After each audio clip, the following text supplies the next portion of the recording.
Uh,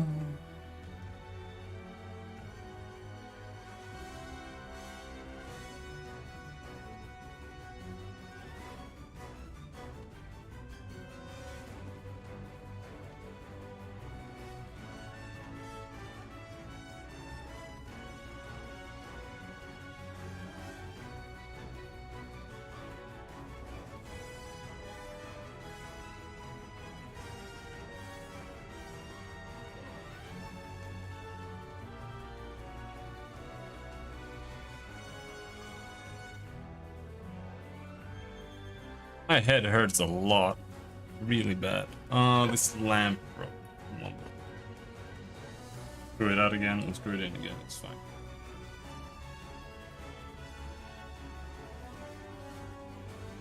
Fine. Son of a bitch.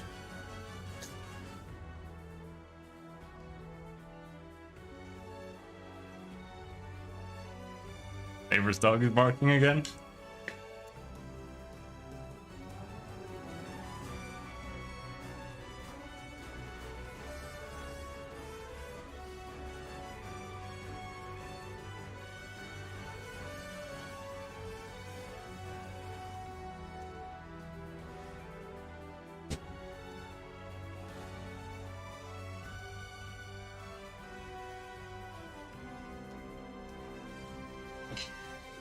Okay.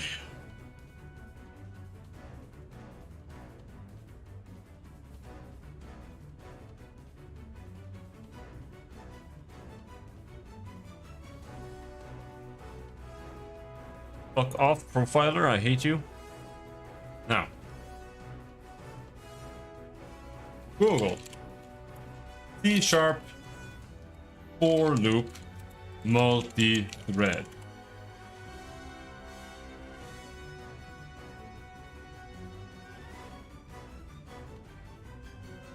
How to multi-thread a for loop. Write a simple parallel for each loop. Parallel. Oh, my head hurts way too much for this. Holy shit.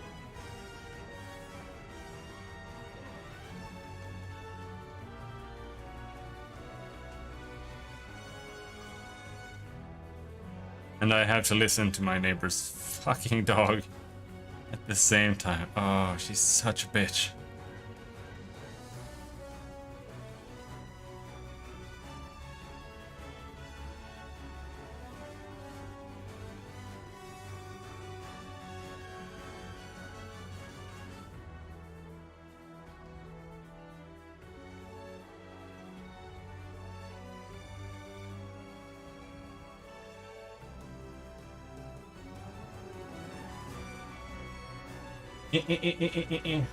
So what we're gonna do is that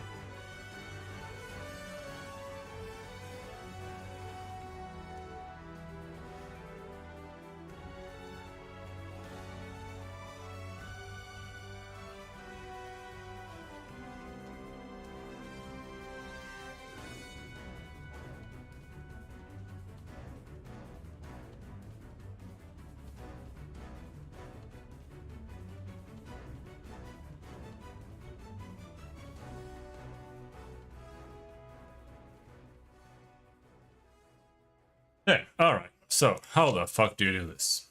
Parallel for loop with the stupid fucking dog. In this article, I'm going to discuss the static parallel for loop in C# with examples. Please read our previous article before proceeding to this article where we discuss the basic concepts of parallel programming in C#. Okay, sure. Nope. Let's look at this first. I don't want to do what you say.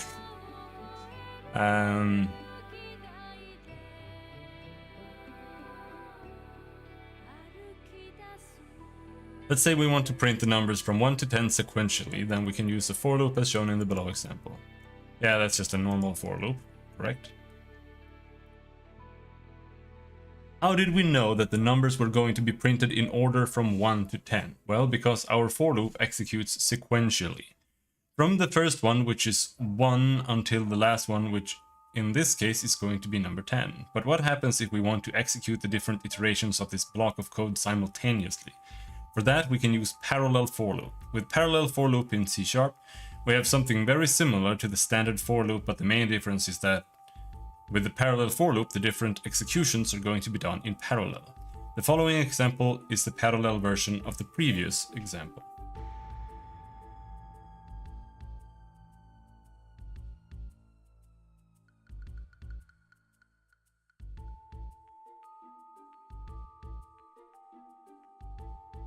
Parallel.for 111 number arrow console right line number.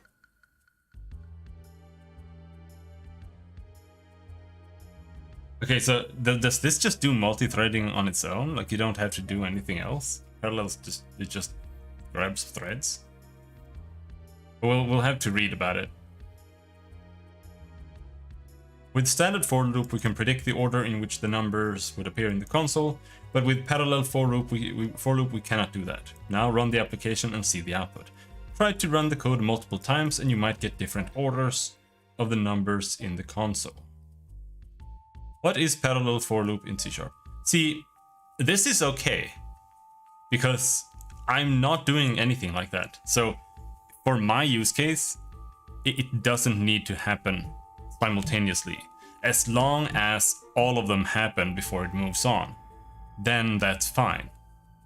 But because they don't affect each other at all, and it doesn't matter. It just needs to finish writing it all and then the texture gets written. But we'll finish reading this and then we'll read their previous article like they said. Try to run the code multiple times and you might get different orders of the numbers in the console. What is parallel for loop in C#? There are multiple overloaded versions of the parallel for loop available in C#. In our example, we use the following overloaded versions. Parallel loop result for int from inclusive int to exclusive action int body. This method is used to execute a for loop in which iterations may run in parallel. Here, the parameter from inclusive specifies the start index inclusive. Yeah, and so if you write 1, then it starts on 1. That's what inclusive means. Exclusive end. To exclusive means that if it says 10 here, it never runs 10, it only runs to 9.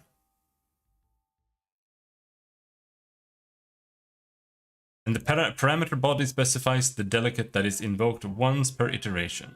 It returns a structure that contains information about which portion of the loop is completed. It will throw argument null exception if the body argument is null.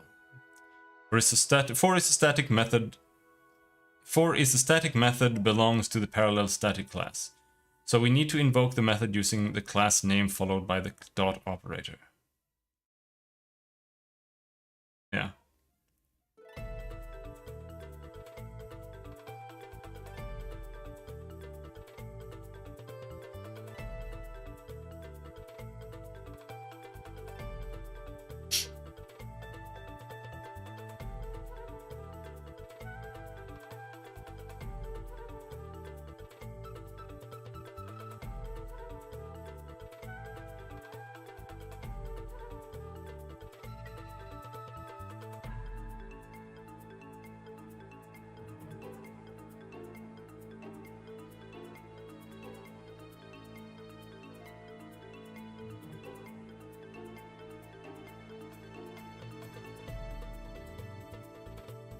What is the difference between the parallel for loop and standard C# for loop? The main difference between parallel for loop and the standard C# for loop is as follows.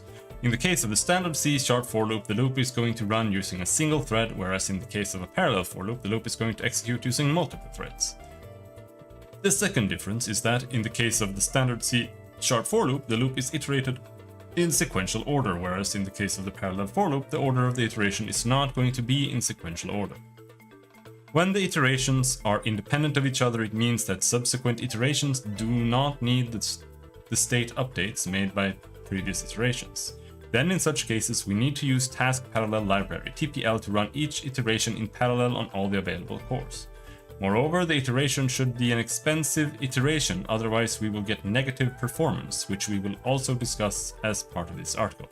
We are doing a massively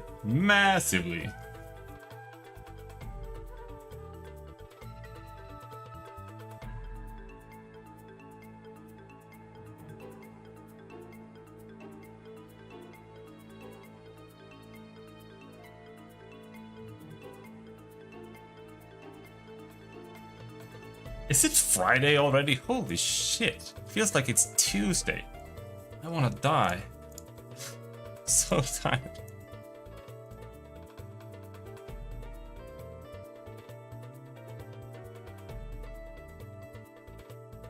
Yeah.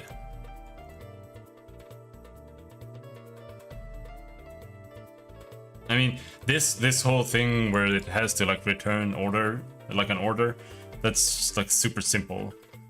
I don't know if they have a fix here to make it do that, but you just need to like write like one extra thing that just orders the results. It's so easy. Because I assume that the loop itself knows like its number. Like it knows its current number, so you can just make it pop itself into something when it's done. Like, what's the problem?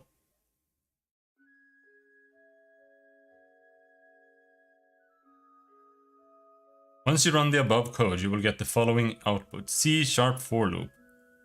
Value of count 0, thread 111111. Parallel of loop. Thread 1135461354.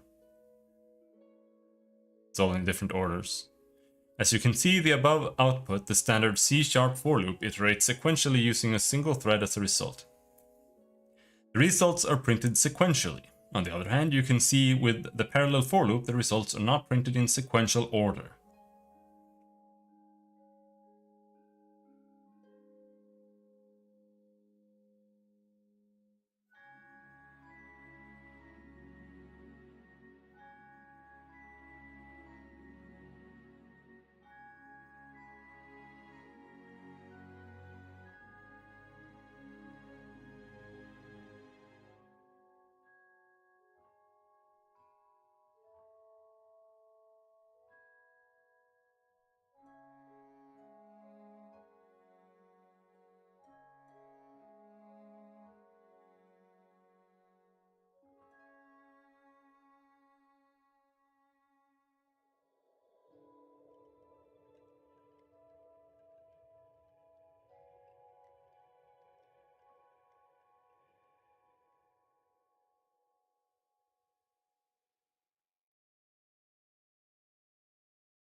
Okay, got distracted by my neighbor's dog. You can see that in our example it uses 5 threads to execute the code. It may vary on your system. So this means that although we are guaranteed that the 10 executions will happen, we don't know ahead of time the order of the executions of the iterations of the parallel for loop, which means that if you have a block of code that you want to iterate over several times, if you want to speed things up and the operation can be done in any order, then you can consider using parallel for loop in C#. I did not think it was gonna be this easy. Like, what is the problem here? How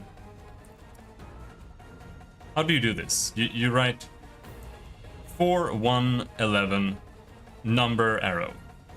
I don't know what number arrow means.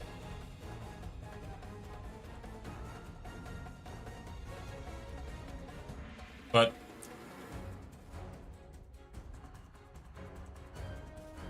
where did they write what the thing was?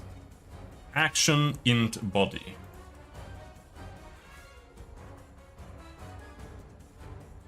That's the question.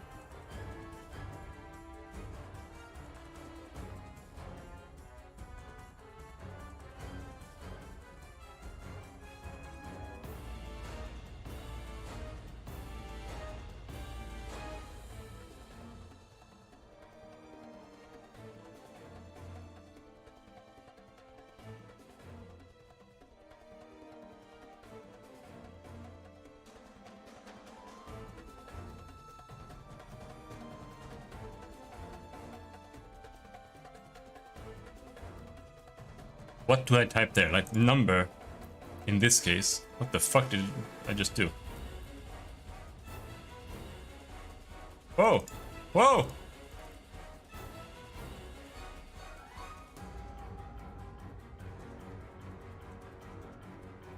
I don't like when they do these kind of things. Start from 1 until 10. Here the number is similar to I of our standard for loop. The value will be stored in the variable number.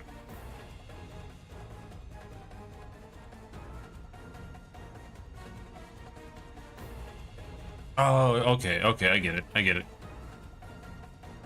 So I don't know what this means still.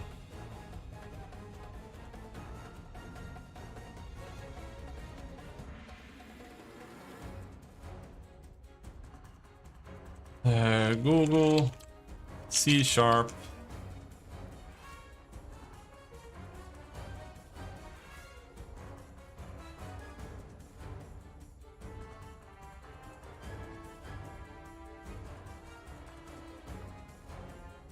lambda operator separates the input parameters on the left side from the lambda body on the right side.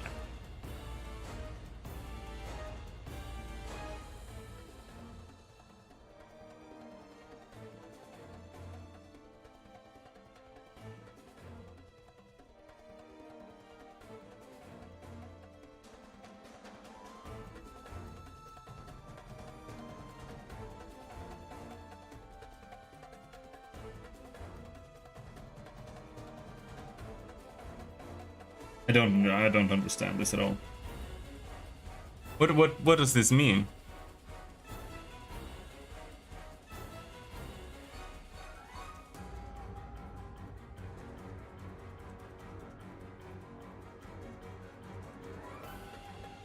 Okay, so this is so weirdly done. Int minimal length equals words, right? But then they do a line break here, and then they've got the dot, because this where is a function of words, and then min is a function of whatever where it returns, right? So what a fucking terrible, oh my god. But words where w pointer lambda w dot starts with a.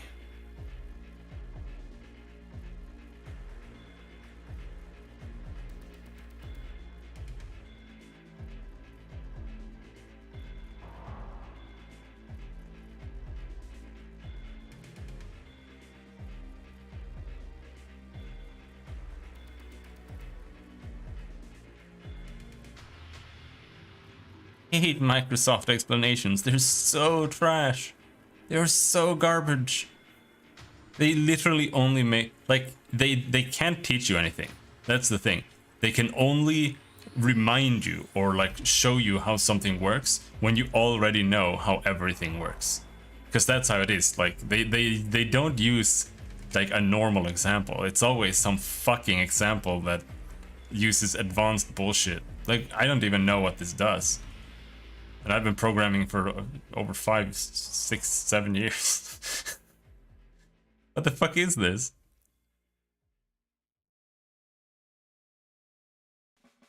Like, I can kind of guess. But I don't understand. Because you've got the W equals thingy. But like, what's the W? Why is there a W? Oh, Robert.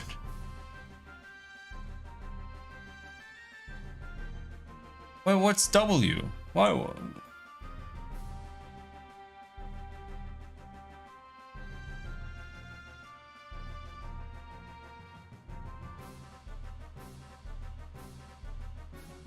Input parameters of a lambda expression are strongly typed at compile time. When the compiler can infirm the types of input parameters like in the preceding example, you may omit type declarations.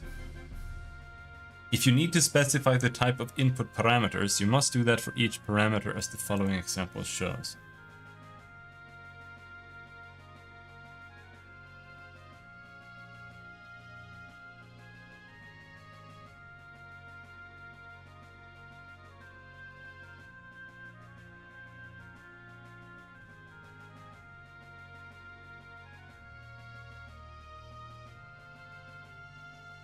Holy shit.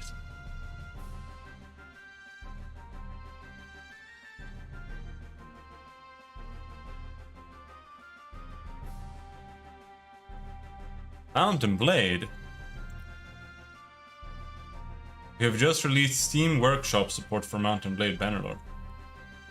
It didn't have that before? Or is it because it wasn't released? Weird.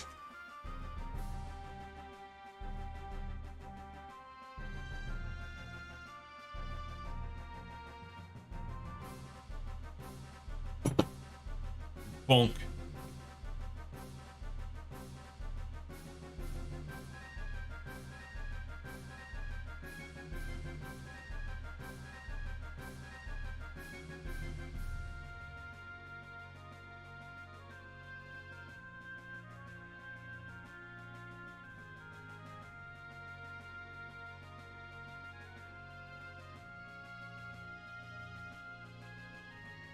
Let's go back and look at the parallel thing again.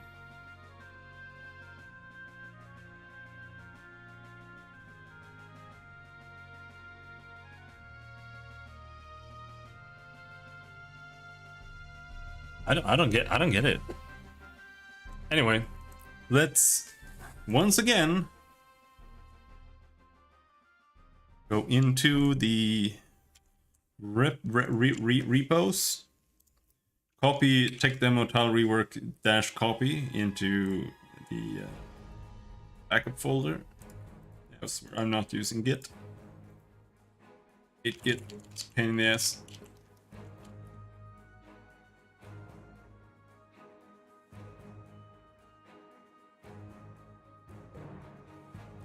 We can just try this and see what happens. No, not more of a, not bigger of a deal than that.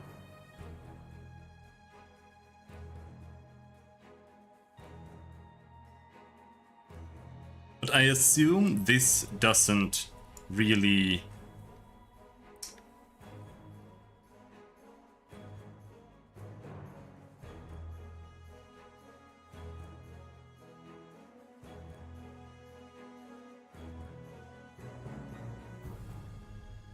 I don't remember what I was gonna say.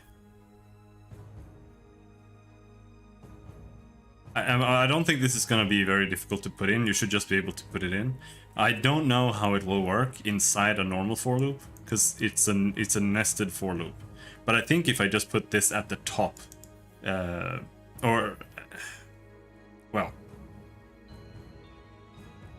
we don't need to do a parallel for loop for like the Z and the Y, but the X needs to be a parallel. We can see how that goes.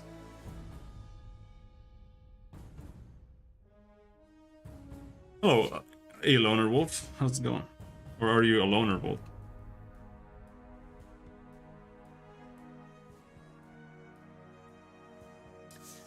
I'm backing up my project. Yeah, we're working in Unity.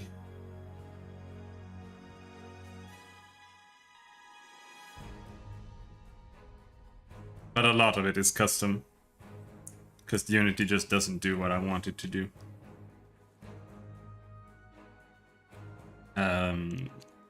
Right now I'm working on an editor, really, but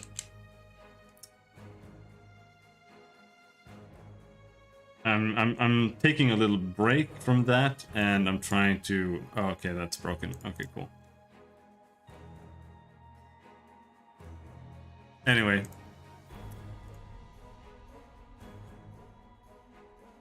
I've implemented like drawing in different Z levels and all kinds of things in the editor, but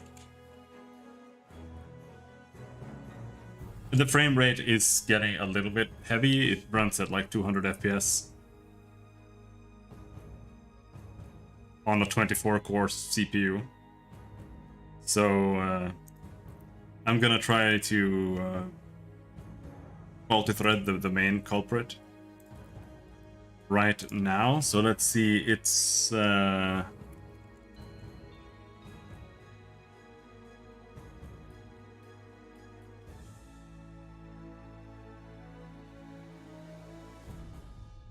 set screen status texture. Here it is. Go to definition, and this right here.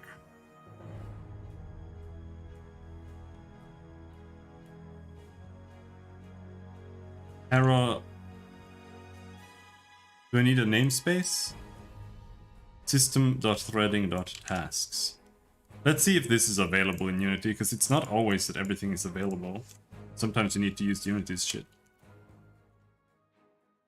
Seems to work.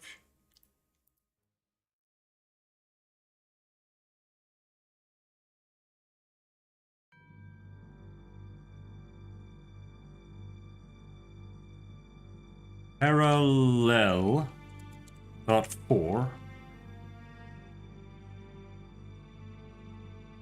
Prepare your coding. We got some programming to gotcha. I don't know what you mean. But this is not the way it should look. It should be parallel.4. And then it's got a bunch of different things there. Action int, parallel loop state, body. From inclusive long int. No, it just needs to be the first one. So it goes from 0, and then it goes to tile count.x.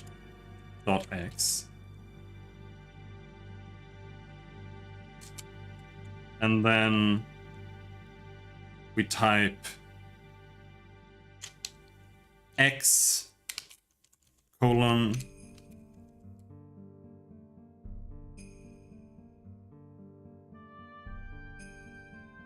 and this is where we need to have the logic, as far as I understand. And the logic is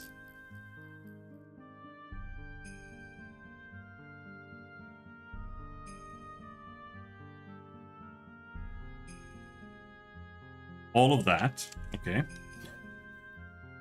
Do you understand why I need to multi-thread this shit? Alright, let's go with that. I think we do that, and then we go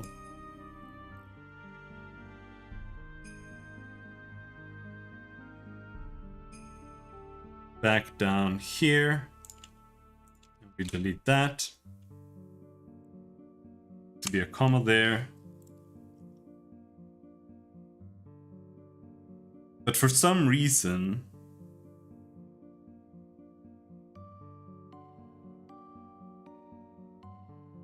oh wait, was the Z first? Oh yeah, we do the Z first. That's how it works.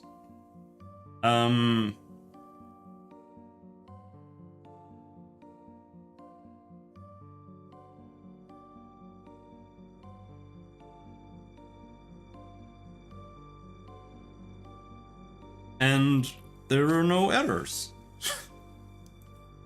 So what I want to do is they did something down here.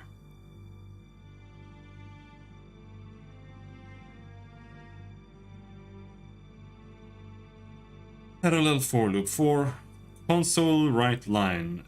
Value of count equals count. Thread equals thread current thread managed thread ID. Well, whatever. I don't know what that sleep thing means, but let's just run it. See what happens. If it doesn't work, it doesn't work.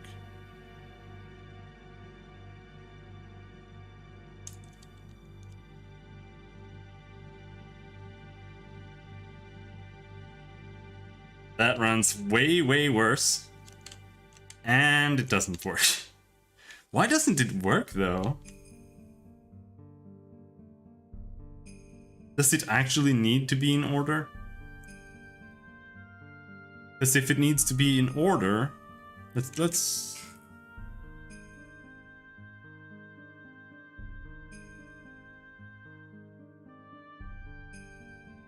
if it needs to be in order, then we can do it here instead.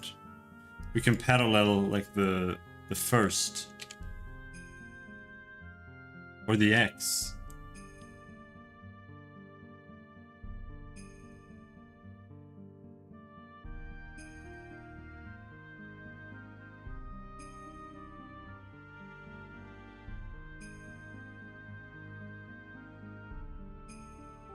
But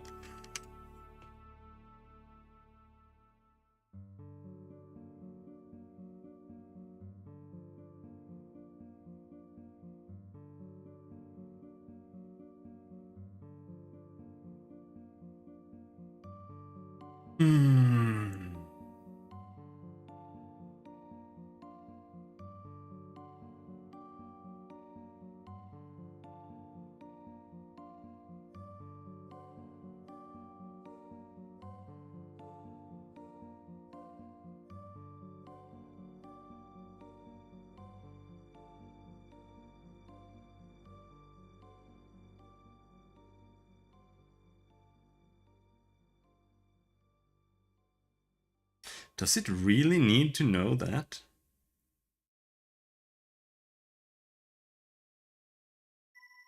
Where does it need to know?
All right, but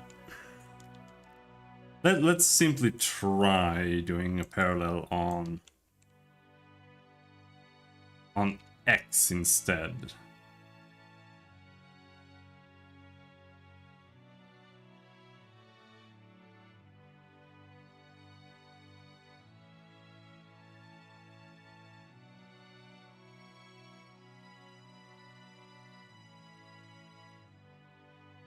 Because I don't know, I think it might matter, because there's a reason I put Z first, right? So it might be that it stacks from the bottom up, and then it like reads something there in between. So if I only parallel X, it'll just assign one core to do the entire Z until that one is done, right? And then it shouldn't be a problem. So let's just revert this. A bitch to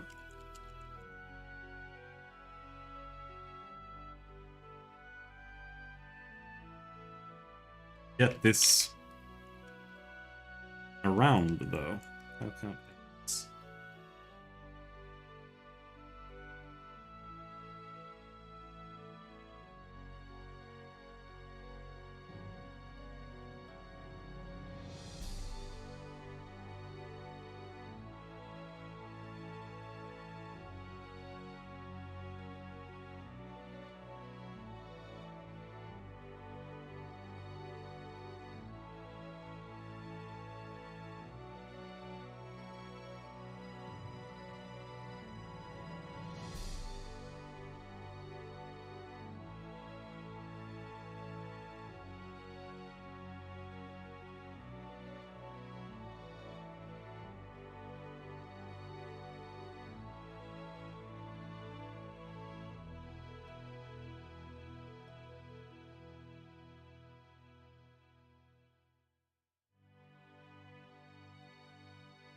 But it is really, really strange that it runs worse. That is really weird to me.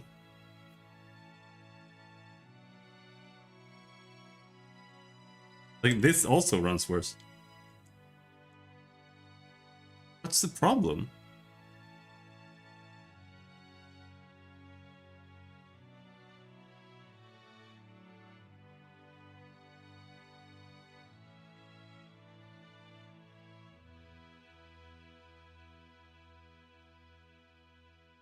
How can it run worse and get garbled at the same time?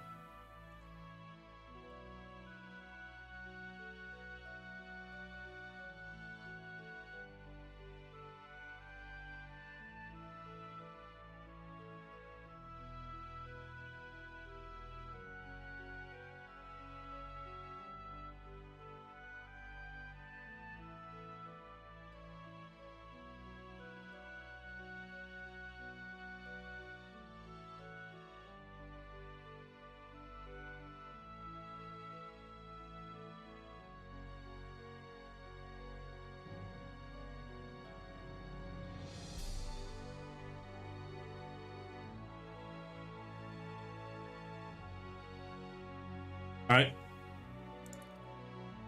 Let's do what they said. Read the original article. Has parallel library in C# with examples. TPL in C#. In this article, I'm going to give you an overview of parallel programming and task parallel library in C# with examples. Please read our previous section articles where we discussed asynchronous programming in C#. Fuck off. The task parallel library is also referred to as TPL in C#. At the end of this article, you will understand what task parallel library is and why we need it in C# applications. It's time for us to start talking about parallelism. With parallelism, we can use our processor to perform several actions simultaneously. So with parallelism, we have the opportunity to improve the speed of certain processes of our programs. We will start this module by talking about what parallelism is. Later, we will see different tools for parallelization, like parallel for each, and parallel invoke. They are very bad at spelling here. We will also talk about when not to use parallelism. We will also see concepts such as atomic methods, thread safety, and race conditions. Then we will see mechanisms to integrate race conditions such as interlocked and locks. Finally, we'll talk about PLINK, parallel link. What is parallel programming in C#? Parallel programming in C# helps us divide a task into different parts and works those parts simultaneously. Blah blah blah blah blah blah blah blah blah blah blah blah. Yep. Main benefit is saving time. Time is saved by maximizing the use of computer resources. The idea is that if the computer allows the use of multi-threading, we can use these threads when we have a task to solve. So instead of underusing our processor using a single thread, we can use as many threads as we can to speed up the processing of the task. In general, an exception of the benefits of using parallelism using ASP.NET and ASP.NET Core, since those scenarios are already parallelized. That's because every thread serves an HTTP request, and therefore if you have one HTTP request that occupies several threads, then the web server will have fewer resources to serve other HTTP requests. In general, we use parallelism in CPU-bound operations. CPU-bound operations are those operations whose resolution depend on the processor, not on services external to the application. Doing an arithmetic operation will be an example of a CPU-bound operation. Taking a set of images and applying filters and transformation through them will be another CPU-bound operation. It is these types of operations, those that are CPU-bound, which are candidates for us to use parallelism. It is important to know that parallelism is not always beneficial in terms of performance, since using parallelism has a cost. So we must always make measurements to prove that the cost of parallelism is not greater than not using it.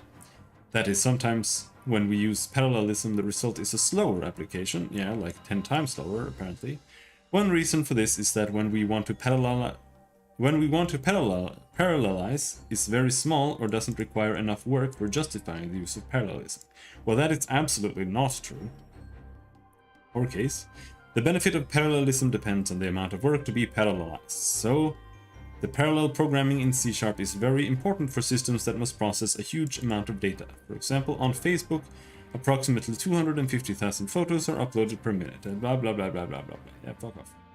It is not recommended to occupy several threads for one HTTP, blah blah blah blah blah.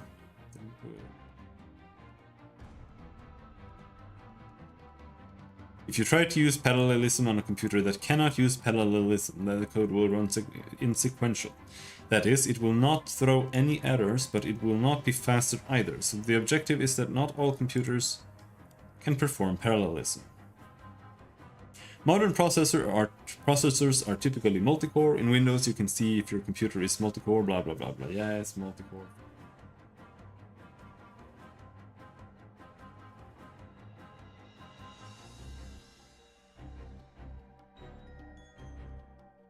Link, we can filter the elements of an array, then with parallel link we can filter the same array in parallel. This allows us to use the cores of our processor to perform the evaluations of the elements of the array simultaneously. Can't expect our sequential program to run faster on the new processors, as we know the processor technology advances means the focus on multi-core processors. Yep. No, I know.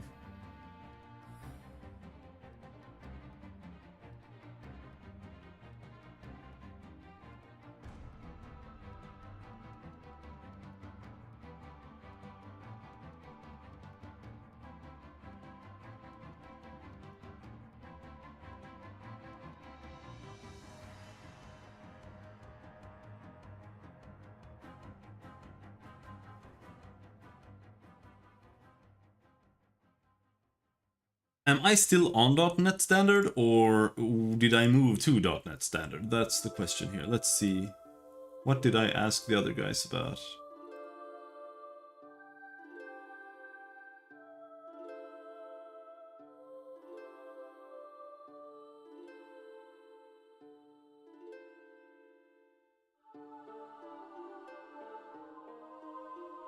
But it seems to be available in .NET Standard.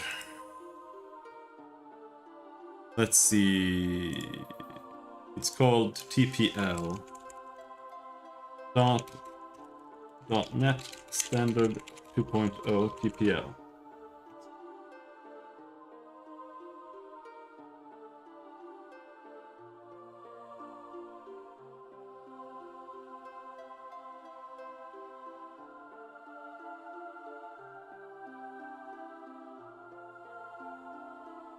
Alright, I don't know.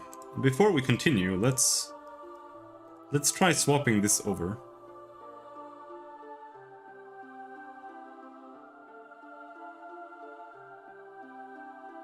See how that runs. If it runs at all. Well, no difference, so that is good to know. So the .NET Standard 2.0, it does support it. Scripting backend mono.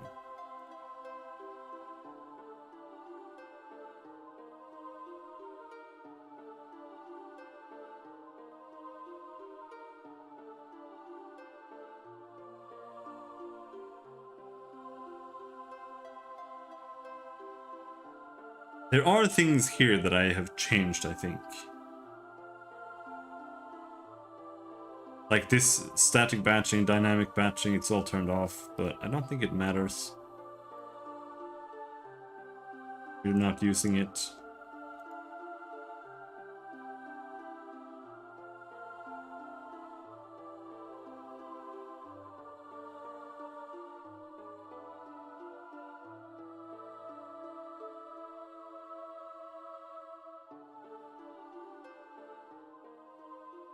Graphics jobs. Okay. Doesn't say anything. Cool. Hello, Reguline.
Let's see. C# nested parallel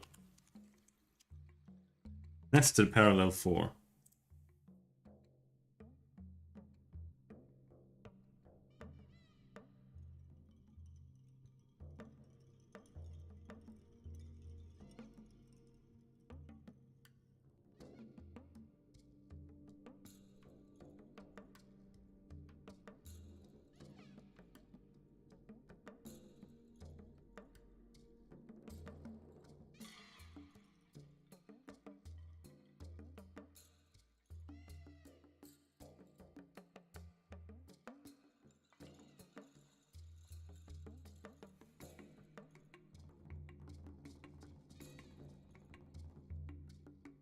I think what's happening is that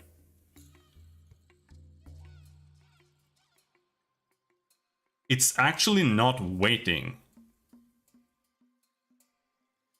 for all the cores to finish processing before it continues. That's what I feel right now is what's happening. Set green status texture.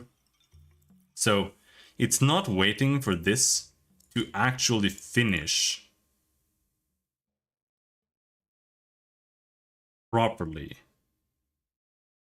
before it goes on to this.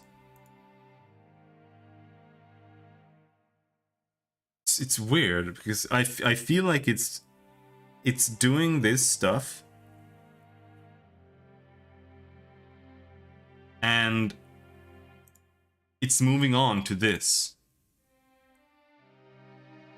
before the parallel is finished. So what I'm gonna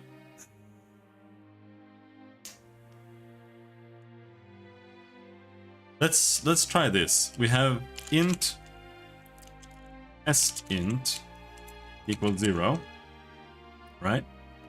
And then this is a parallel for x, and inside x, then we'll do a debug.log and we'll say x equals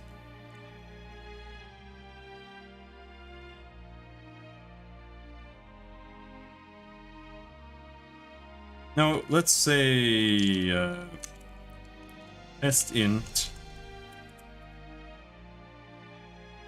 plus out of plus tile count dot x.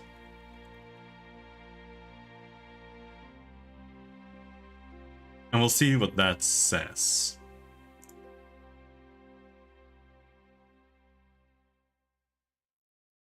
If it can even...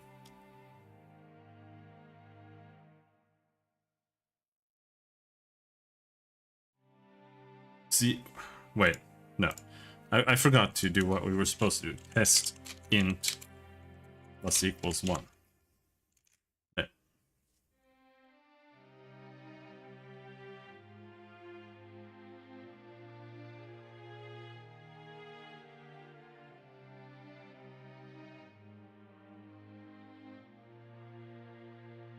This is very strange.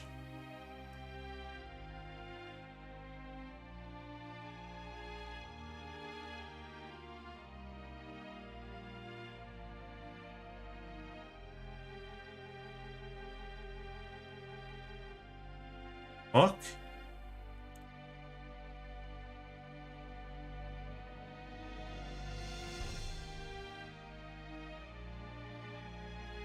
From int inclusive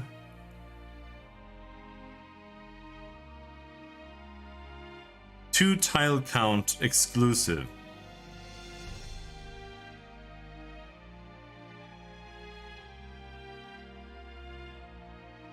This should only run from 0 to 80, but it's running to 4,770. Wait, no. No. I'm retarded. Do this. Test int equals 0 here too. It has to reset before here every single time. Let's try again.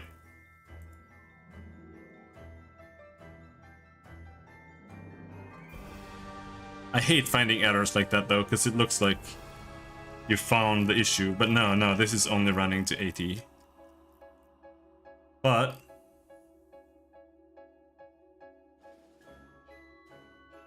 as you can see, 3 out of 80 ran 539 times, 1 out of 80 ran 59 times, 48 out of 80 ran 539 times, 55 out of 80 ran 3 times.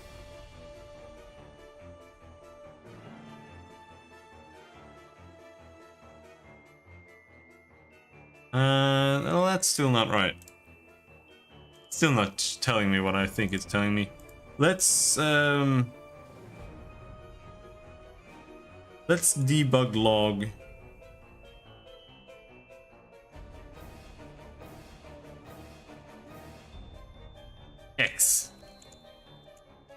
x plus x, and that's it.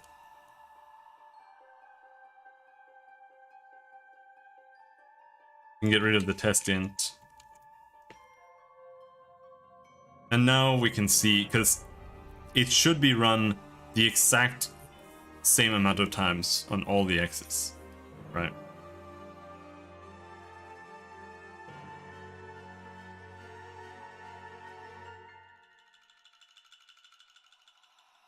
x0 runs 1260 times, x2 runs 953 times. So this is absolutely bonkers. It's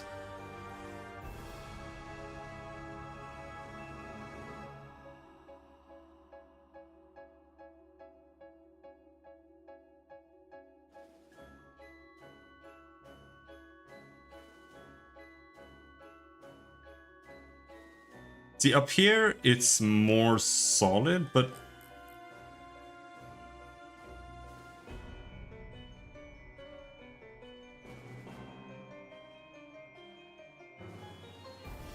it's like completely random. See here, these run 1440, all of them.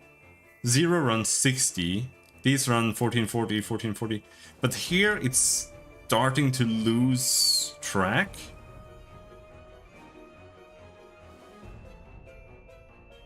I don't know.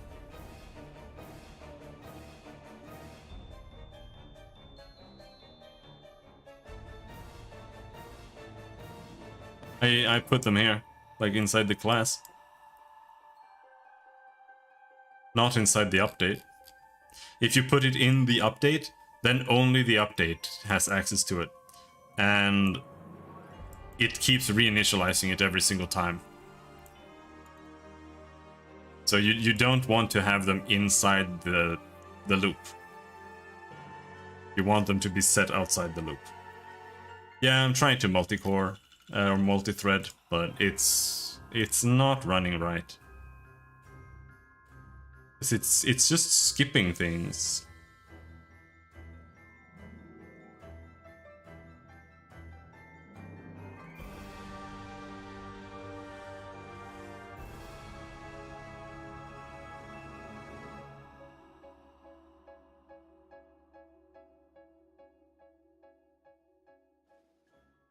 I wonder if Tyler's online.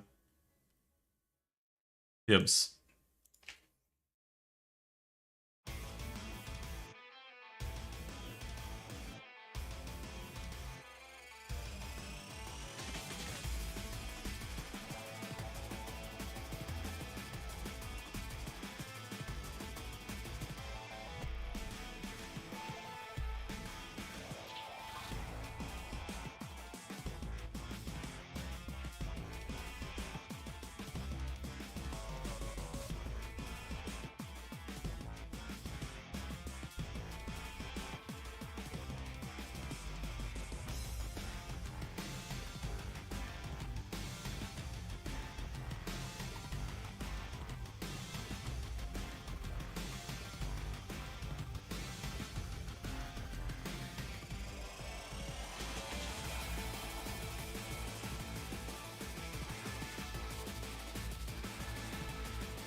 Lock. What the hell is lock?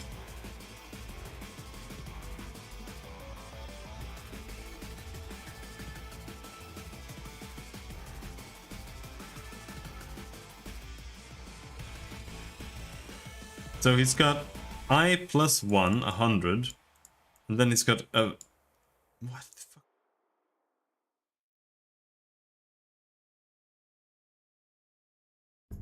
This is so complicated.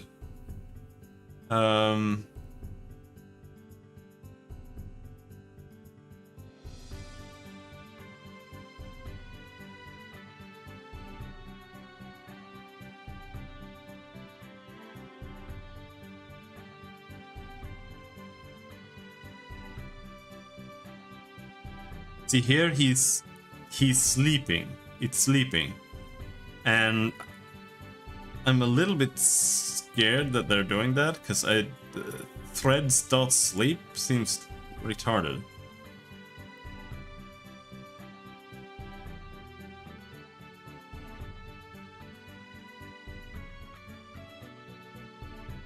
That's not what we want.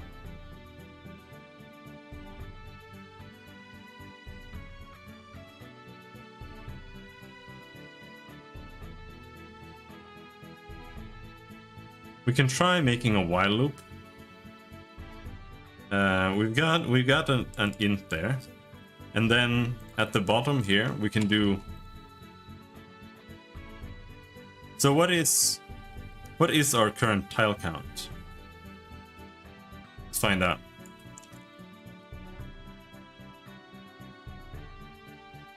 Tile count.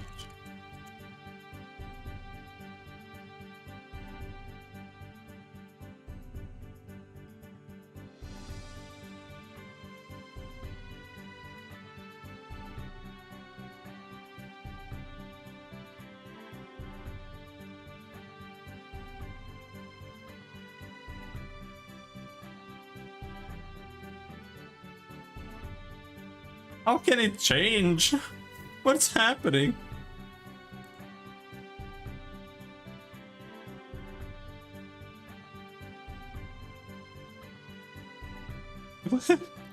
What?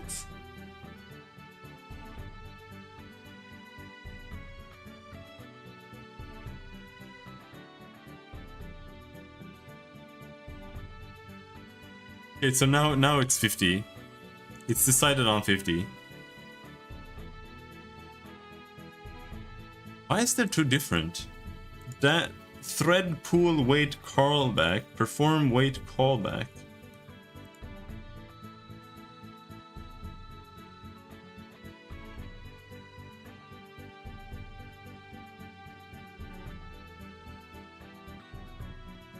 Okay, so anyway, that's 80 times 60 times 50. So you got 240,000 tiles. And what if in here we set test int plus equals 1, right? Then down here,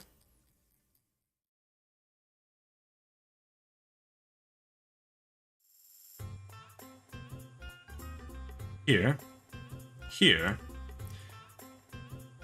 while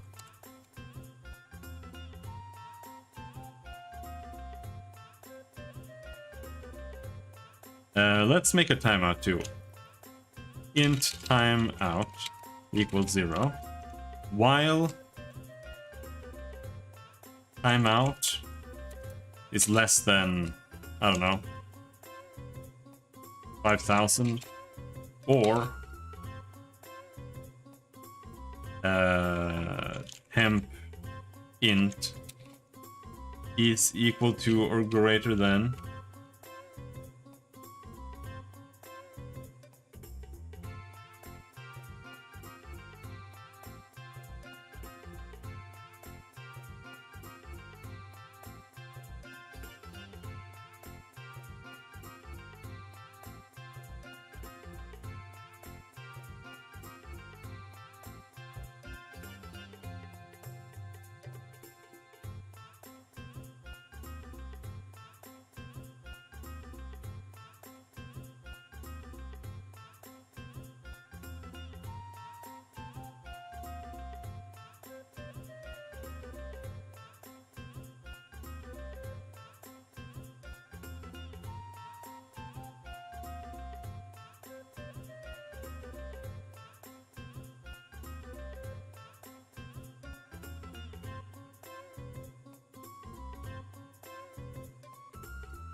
parallel for loop awaits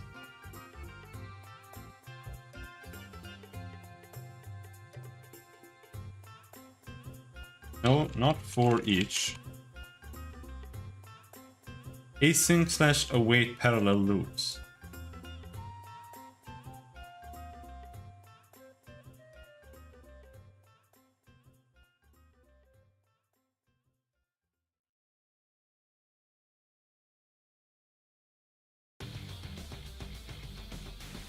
Ah, there's a parenthesis inside your curly brace. What? Hold on. My head is killing me.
Hello, what are you saying?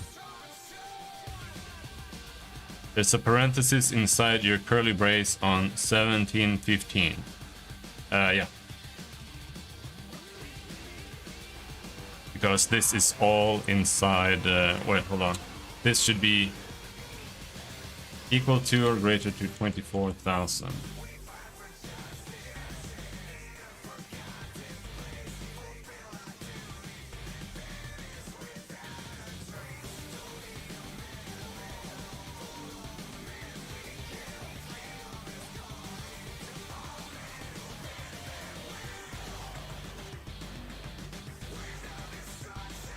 Within an async method,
yeah, this is what we're trying to do. We're trying to... I wonder if there's a good function to get to the other side here, but...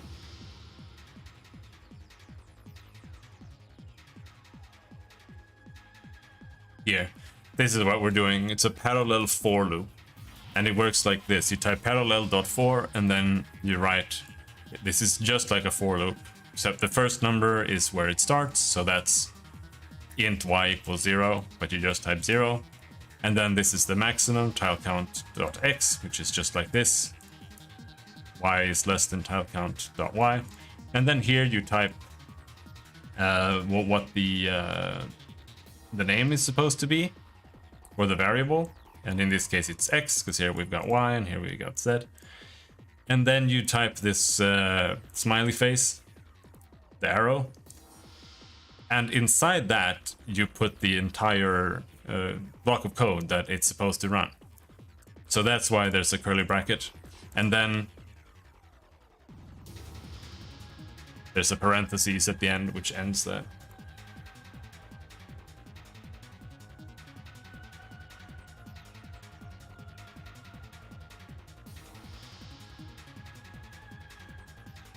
But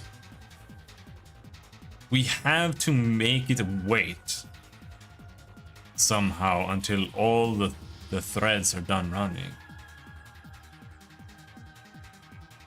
Parallel for await, or wait all.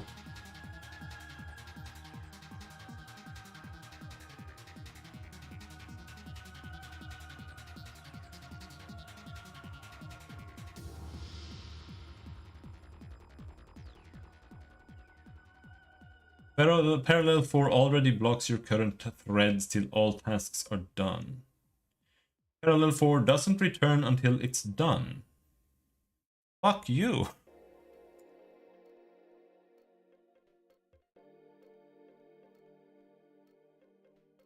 Then why is it so fucked?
What's that gonna do?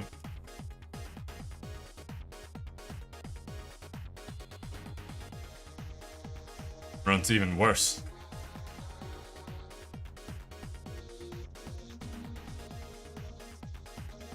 I don't get it.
It should work.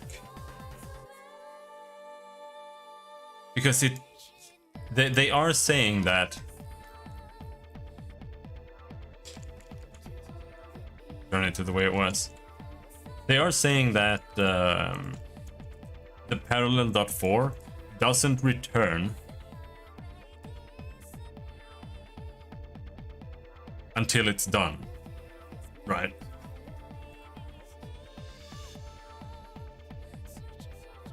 So it should be perfectly fine. So why is it not?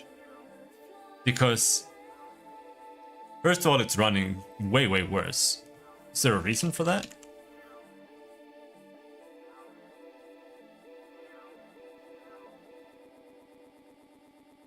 Check what that says when I run.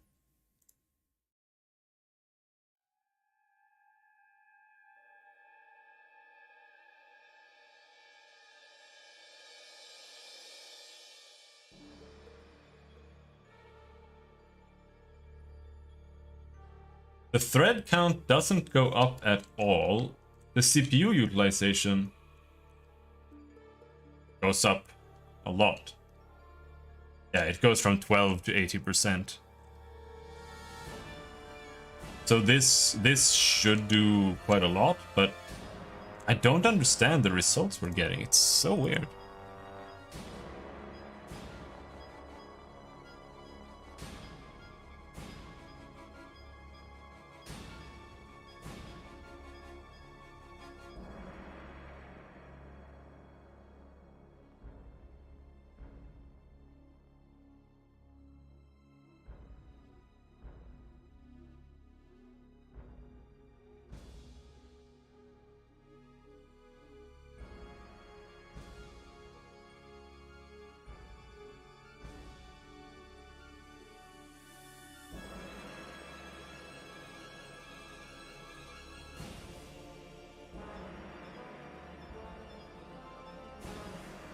Hold on.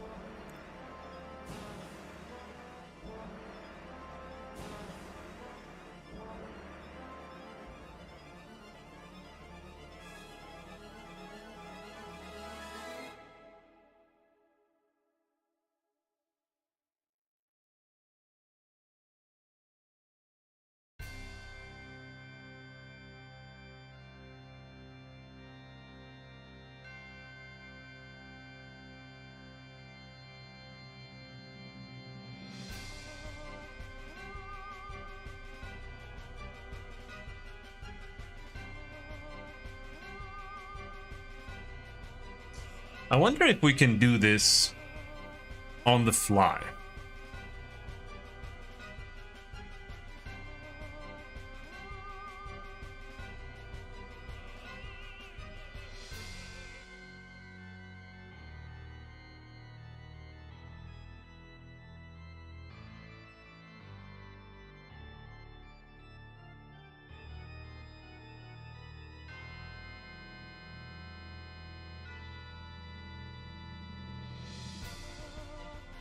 Oh.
Hello, Despes. I don't know.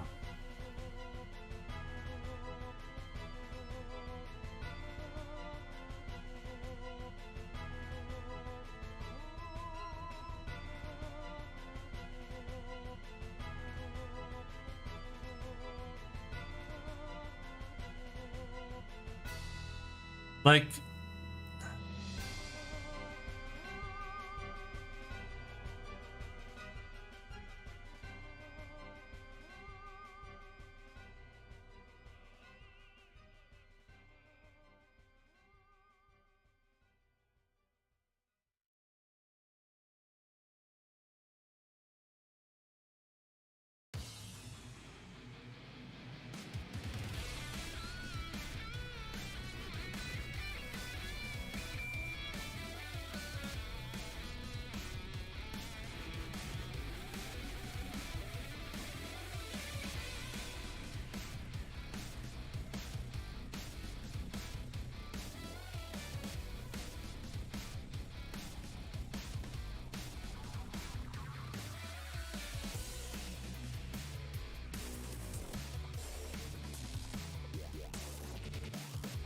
the thing is, like,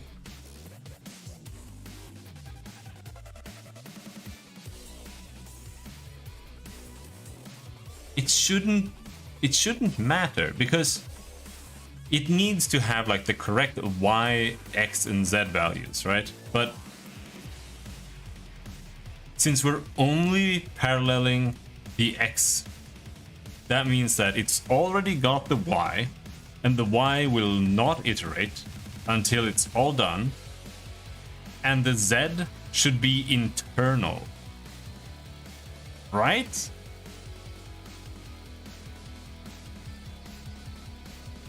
And because it's internal,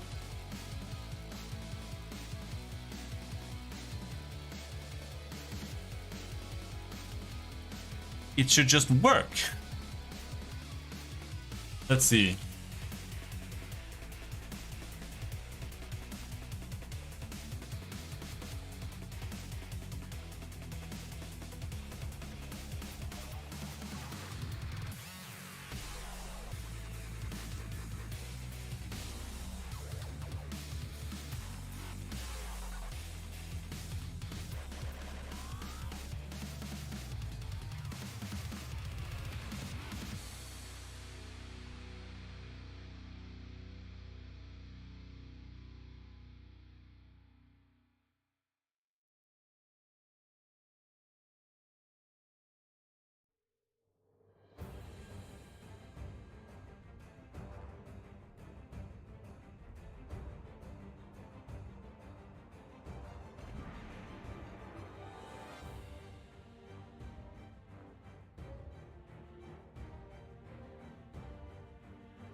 Well, that should be runnable.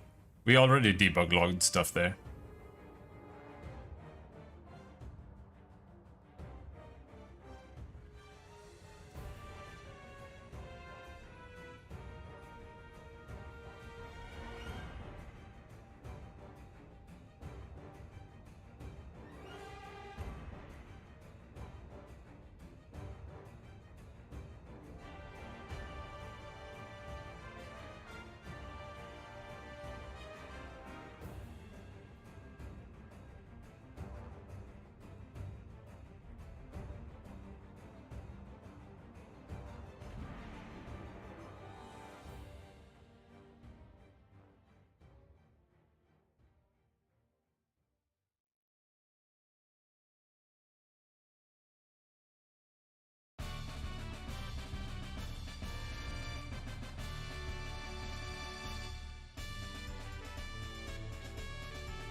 parallel.for not running all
If you need to lock access inside Parallel 4, you are doing it wrong. Besides, the finalizer runs on a single task, it doesn't need locking. Besides, why are you using Parallel 4 instead of Parallel 4 each? You end up iterating over the files innumerable multiple times, when you could just pass a single file value to your method.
Oh, no, it never answers for the question.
God damn it. I was just gonna start it and test something.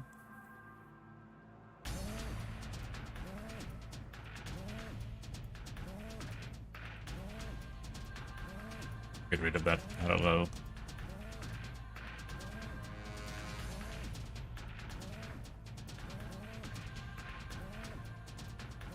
I can't go further than that? The fuck?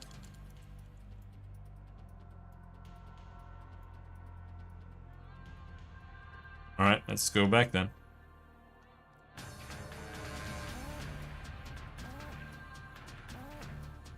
There.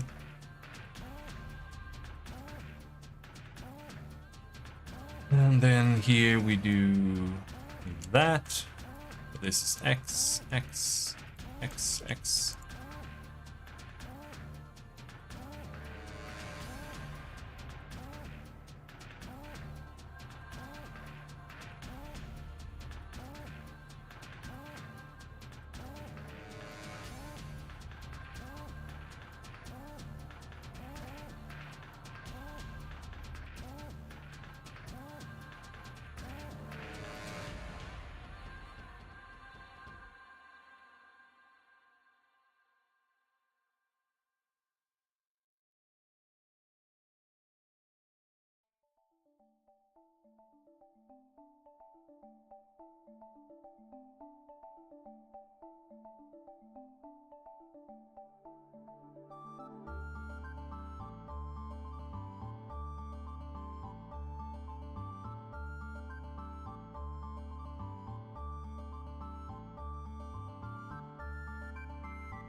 Okay, so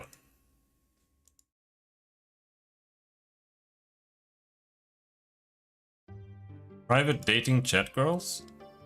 Nice.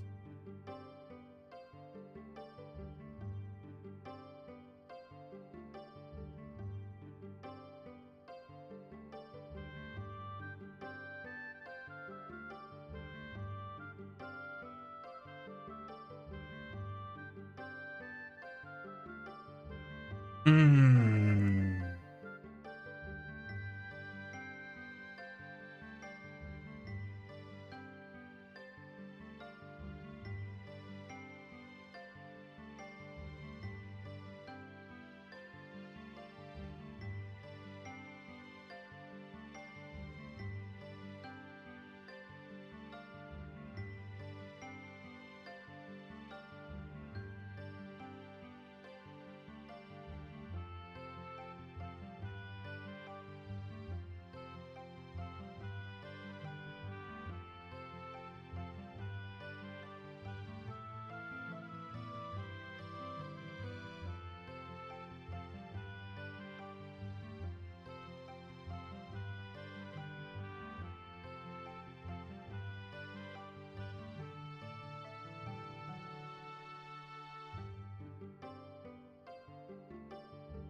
Like that?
Be right back.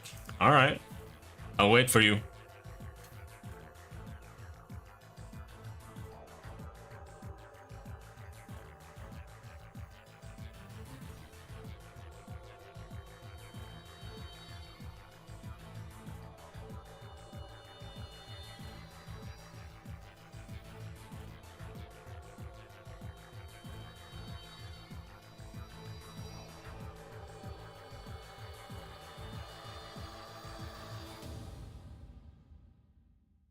There, now we've got that. And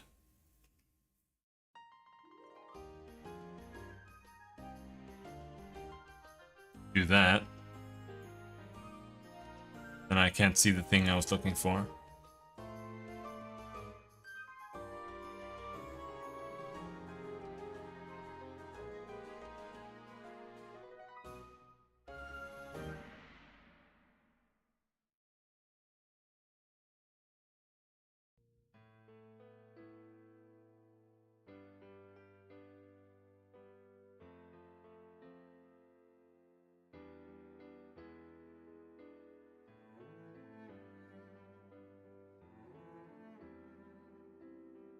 Well, that didn't work at all.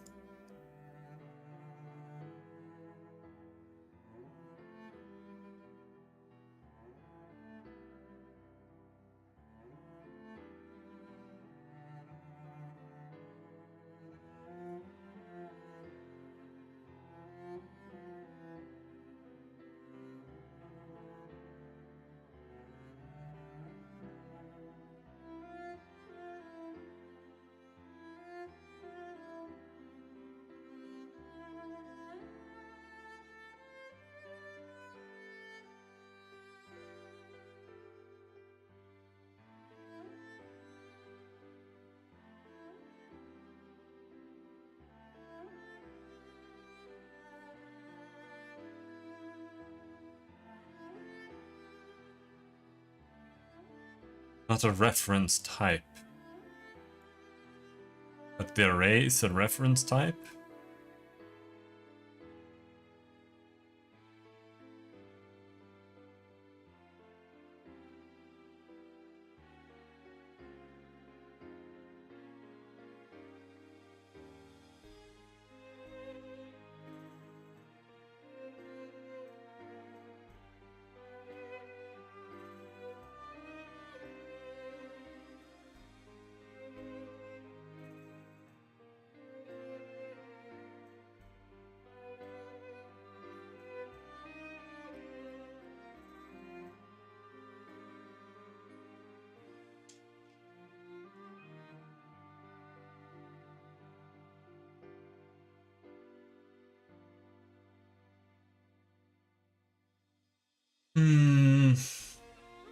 Oh my god, stop. For each. I'm searching for 4, not for each. Fuck off.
Hello, Matt.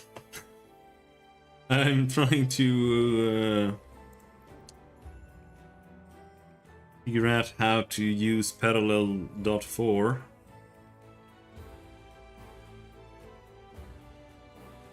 Multi-thread, but it's not very clear.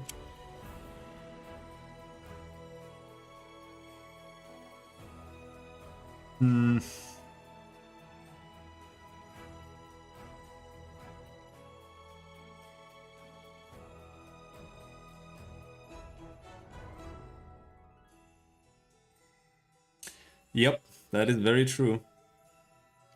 No, I've written in, like, I've got a nested for loop, and it normally it writes a texture by going through a matrix of tiles that I have, and it checks those, and it makes a bunch of checks against the adjacent tiles and writes things to a texture based on that, and then I send that to the shader and it renders things on the screen based on that. But it's slow, and I wanted to multi-thread it, so I'm trying to do this parallel 4 thing here, but the results are less than stellar.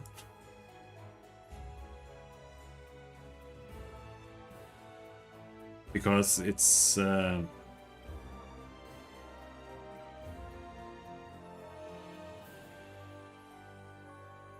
added a bunch of locks just as a test, but that won't be very very good.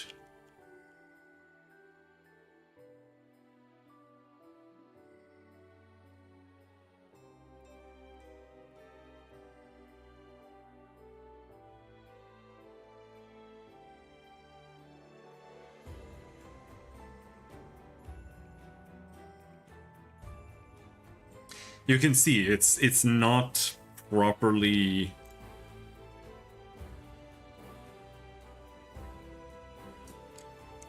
writing things, or I don't know what's happening, and that's the problem, and I can't really find any information on what's happening right now, because I don't know like how it uses the variables inside each thread. Because like I've got, since it's a parallel for loop nested inside of a for loop, I assume that the parallel would just run this for loop on its own, and it would kind of handle things separately, but it seems like they're all fighting to access everything, and they're like reading and like altering the variables, you know, on their own. I'm not really sure what's happening.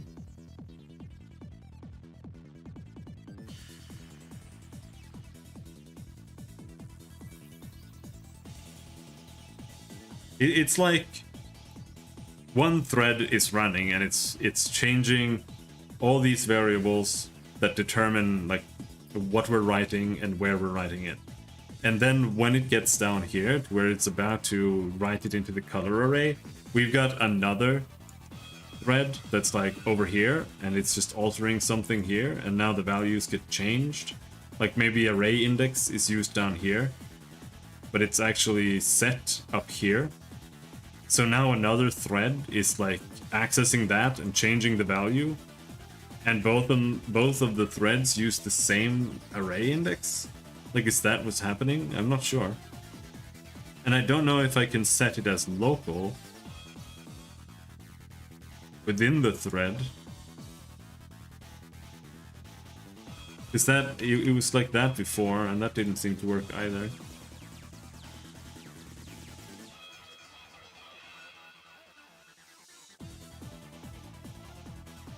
No.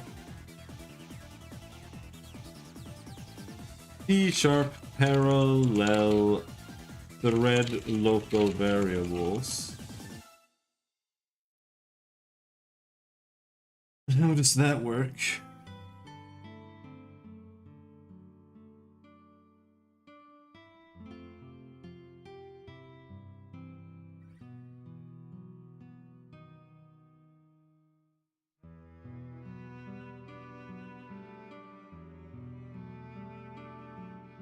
The following example calls for blah blah blah blah blah blah blah blah method to calculate the sum of the values in an array that contains 1 million elements. The value of each element is equal to its index. Yeah. The first two parameters of every for method specify the beginning and ending iteration values. In this overload of the method, the third parameter is where you initialize your local state. In this context, local state means a variable whose lifetime extends from just before the first iteration of the loop on the current thread to just after the last iteration. The type of the third parameter is func_tResult, where tResult is the type of the variable that will store the thread local state. Its type is defined by the generic type argument supplied when calling the generic blah blah blah blah blah blah method, which in this case is int64. The type argument tells the compiler the type of the temporary variable that will be used to store the thread local state. In this example, the expression parentheses 0 or function 0 in Visual Basic initializes the thread local variable to 0. If the generic type argument is a reference type or user-defined value type, the expression would look like this. I don't know what I just read at all.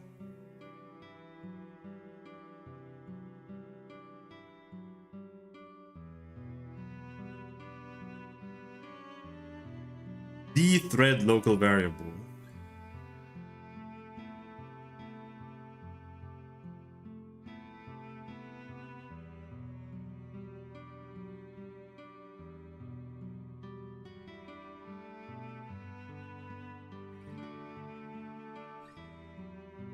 So this is, here they're talking about the thread local variable, but they only have one, right? That's the J.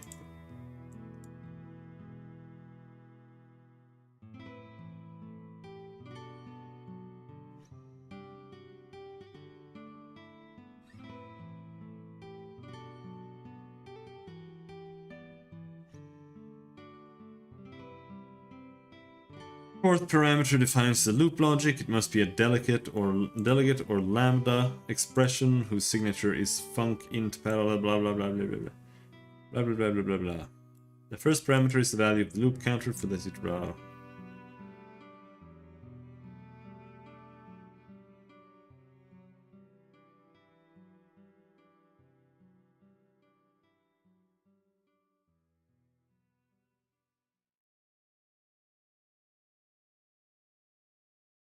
I don't understand.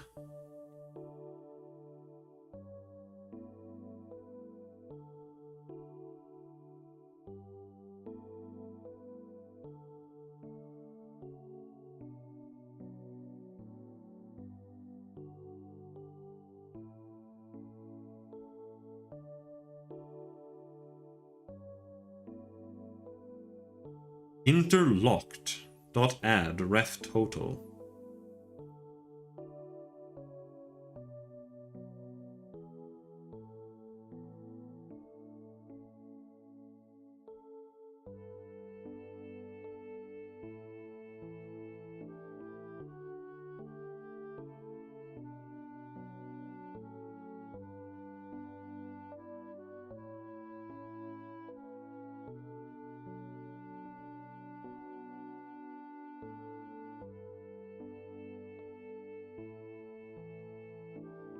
By using a thread local variable, we have avoided writing to this class variable on every iteration of the loop. But what is it doing? Ref total x?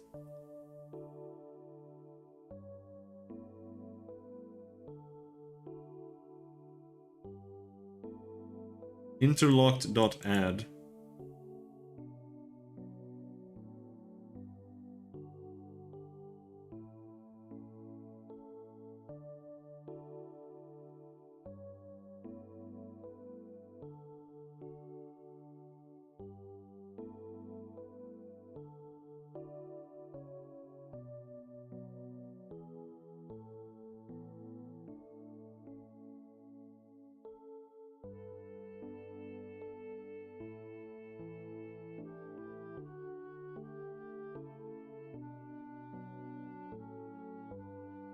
The type returned by the body lambda expression.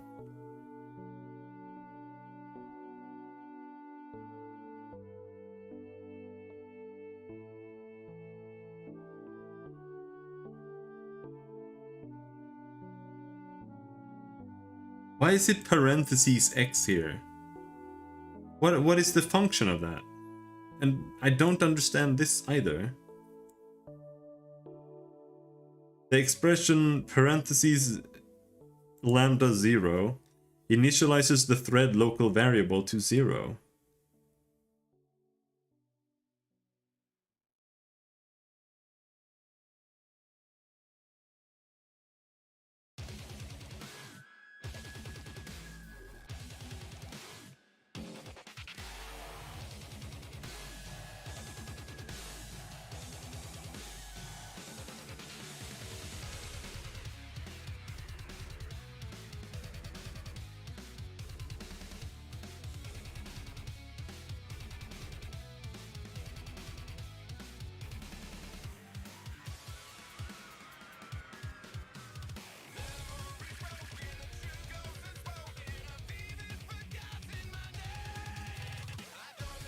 Why does it say loop? What? I am like, here I can kind of get it, because they're like they're initializing it to 0.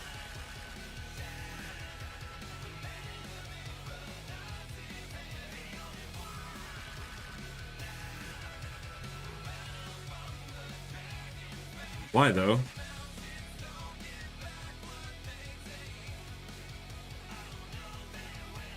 Anyway, they're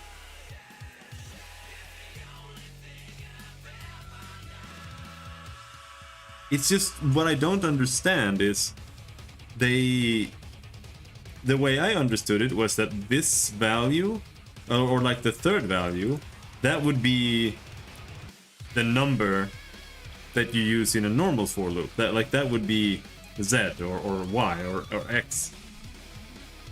But here then they're initializing it to 0. Fine, I guess. I don't understand why they need to do that at all, because it would just, wouldn't it just start at 0 anyway?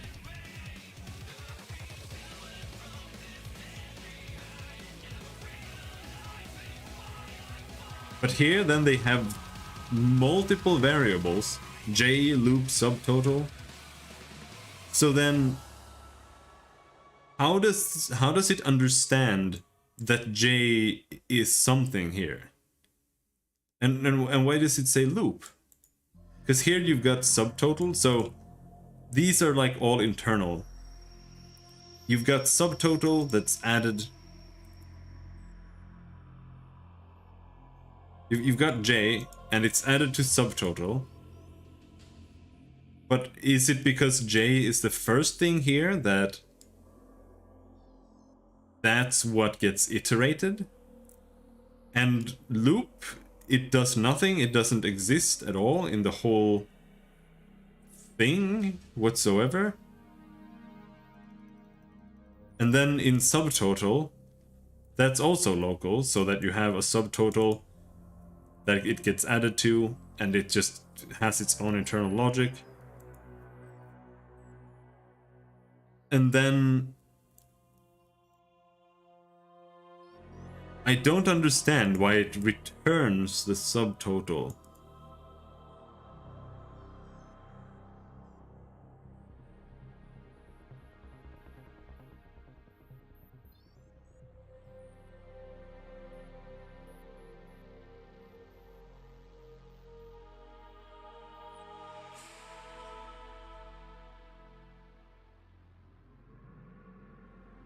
It just doesn't make any sense. I hate these. They're so dog shit.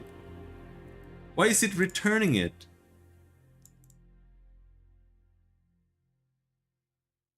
Because now it'll return it every single loop, right? But shouldn't it just maintain the subtotal for the next loop?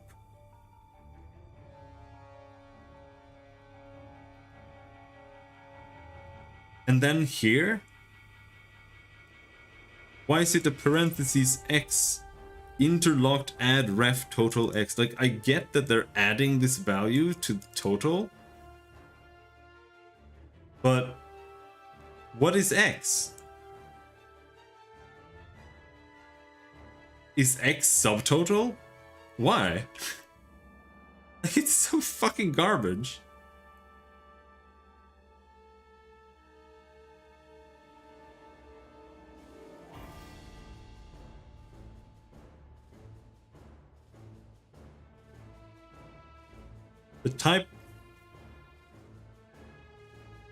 The fifth parameter defines the method that is called once after all iterations on a particular thread have completed. The type of the input argument again corresponds to the type argument of the for t local func t local func int parallel blah blah blah blah blah blah blah method, and the type returned by the body lambda expression. So because they return here, this becomes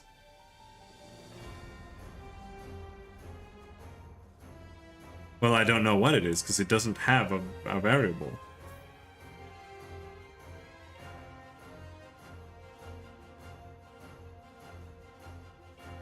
Use type parameter to make subtotal a long, not an int.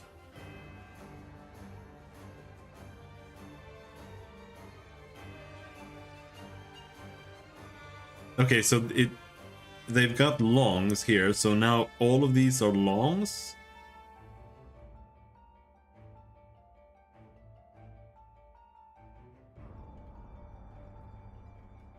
Why would it be an int? Is that just the default? Like, it's just...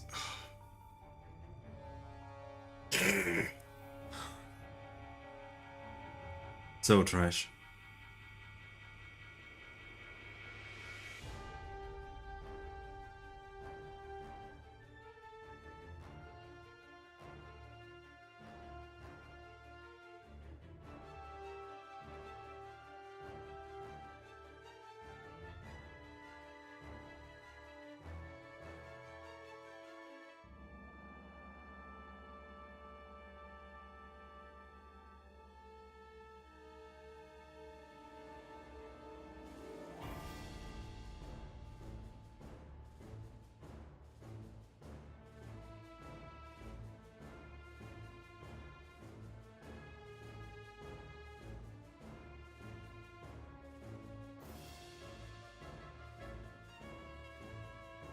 Thank you. I'm nursing a massive headache. I've taken ibuprofen, paracetamol, and it's not helping at all. So it's oh boy.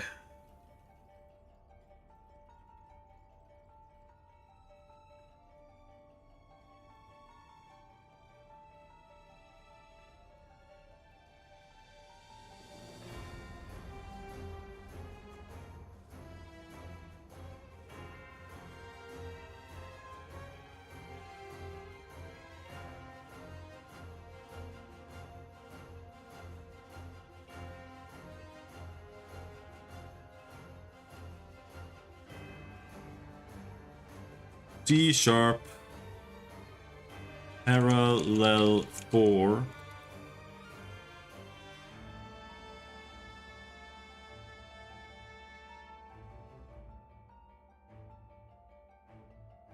writing wrong value.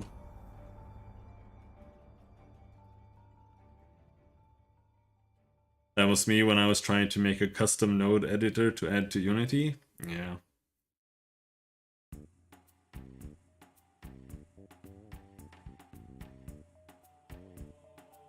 Asked, nope, fuck that.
This guy is having problems with the thread using different culture settings to parse strings and get the separators, because if you're European you might get commas when there are just 1,000 separators.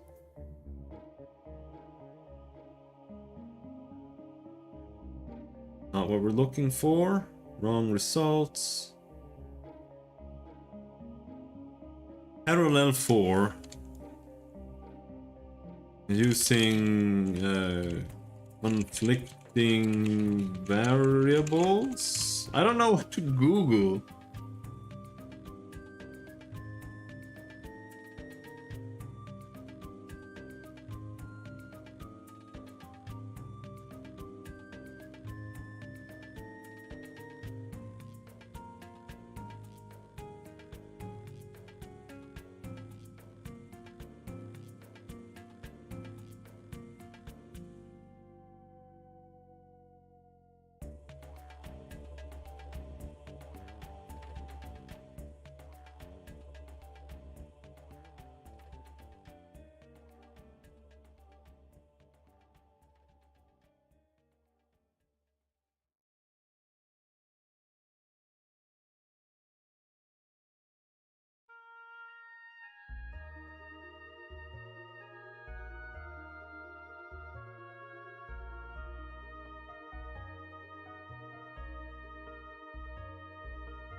I think this is unfortunately gonna take a lot of rewriting because I have so much shit in here.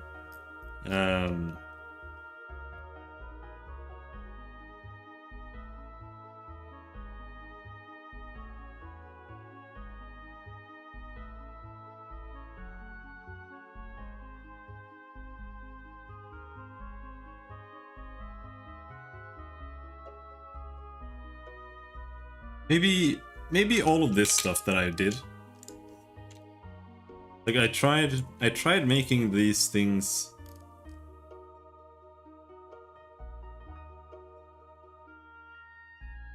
be initialized up here, but maybe they should just be initialized inside the thread.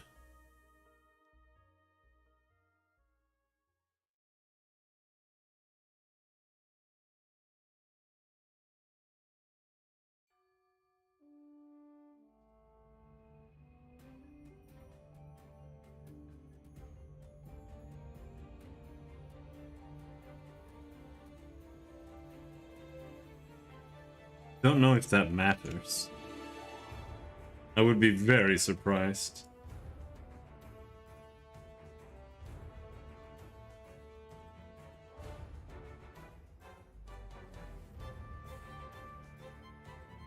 That was it? Okay. It runs worse still, though.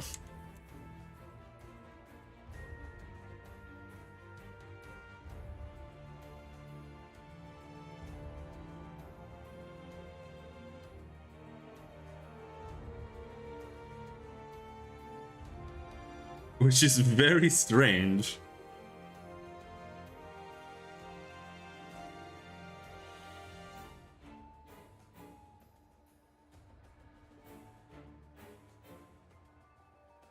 How can it run worse? It's so... Look, I have a Ryzen 9 5900X. And how does it run worse multi-threading with this shit? But the CPU utilization does go up, but the performance is not better. As you can see right now, it runs at 100 FPS. But if I just convert this back,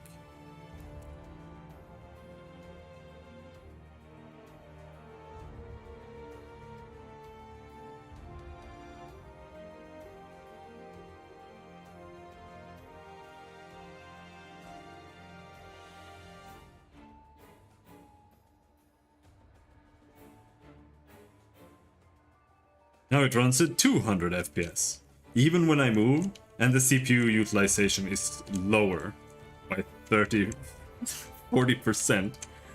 What is happening? Why is this happening? Like, there has to be something wrong. Because the multi-threading, like, it just should not be worse. Does the for loop have to be nested? I think so, yeah. Because what it's doing is it's iterating through a three-dimensional array. So I do need the X, Y, and the Zs.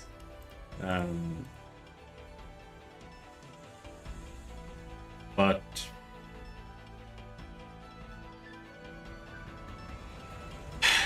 I mean, I guess technically I could just have one, and I could have multiple variables, and I could just iterate those internally inside the loop. But I don't see how it matters, really. Especially not for this multi-threading thing.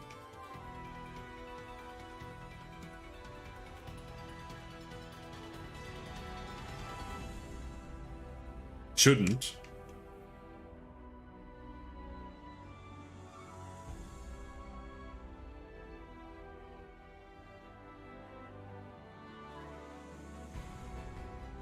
Because the idea here is now that the Y, it just like iterates up and up and up. And for every Y, we then do a parallel 4 for the X's. And each thread gets assigned its own X value, right? And inside that X value, it will iterate the Z synchronously, is that the word? So that it always goes from 0 to up. So each thread just handles that. That was the idea. But for some reason, it just runs worse. Parallel.4 bad performance. C#.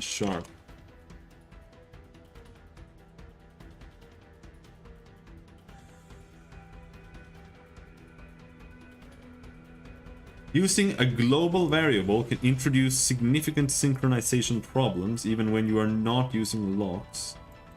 When you assign a value to the variable, each core will have to get access to the same place in system memory, or wait for the other core to finish before accessing it. You can avoid corruption without locks by using the lighter interlocked.add method to add a value to the sum atomically at the OS level, but you will still get delays due to contention.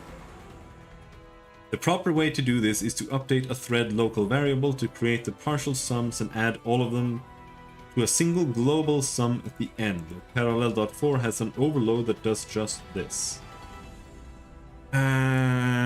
Alright, so what we should do is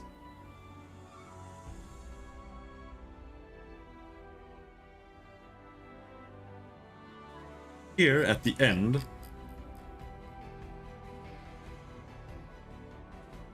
we do this. Because you see, I'm setting like temp int, and I'm setting a temp vector. And these are all local. And then here at the end, very end, I'm setting this, the color array.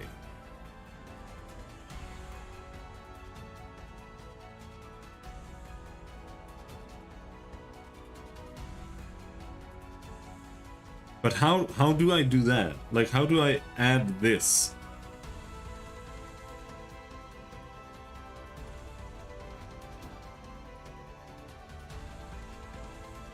Because I'm not adding things on top, I'm adding things to an array. Do I need to have just like local arrays on each loop? And then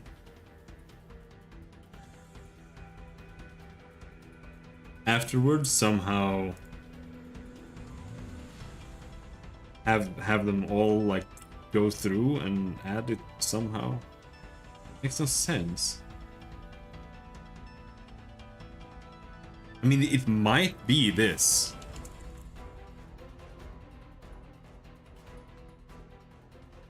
That's doing something.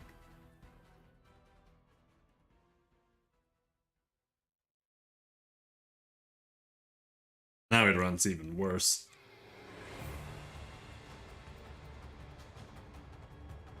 What I don't understand is how can one thread run twice as fast just because it isn't fighting to access things compared to multiple threads just like queuing up access to things?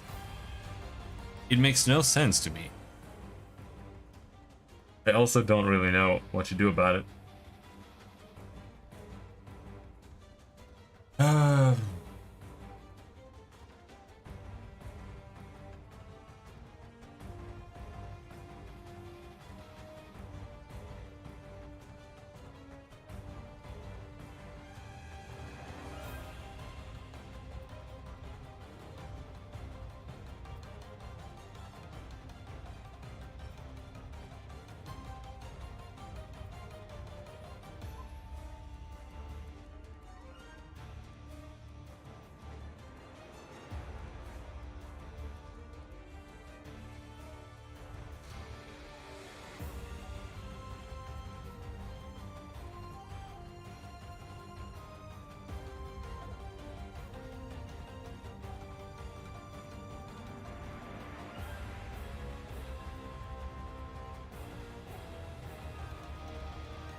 But this is a step forward, that's for sure. But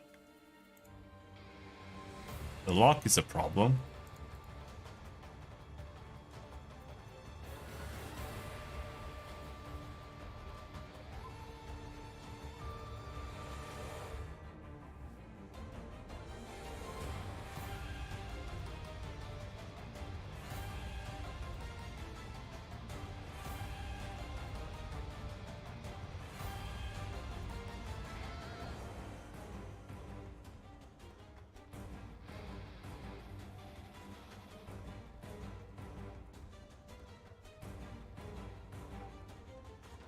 Because now it works, but it just runs plain worse.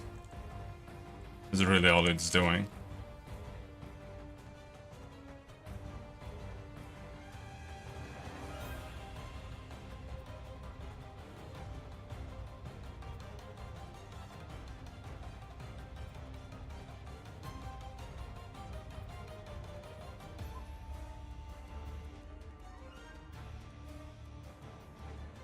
So what if we go down here and we add a comma?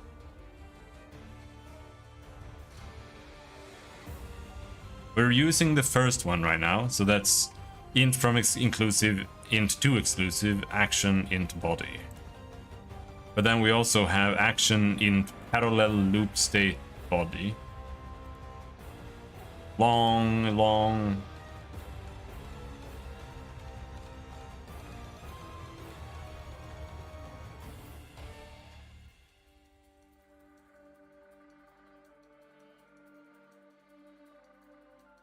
Local finally.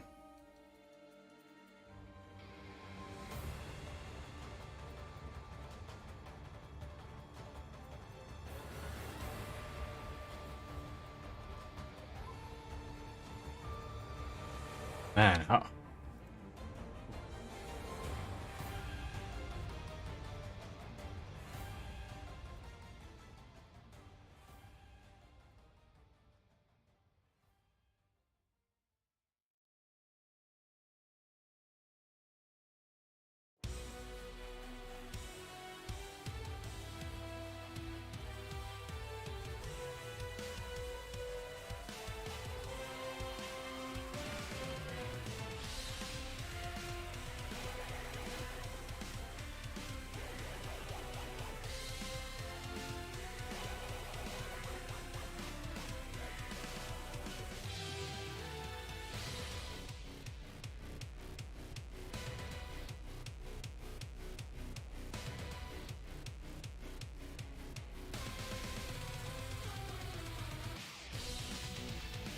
Fuck.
What was I looking at?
No, but I probably won't stream today. I have a headache.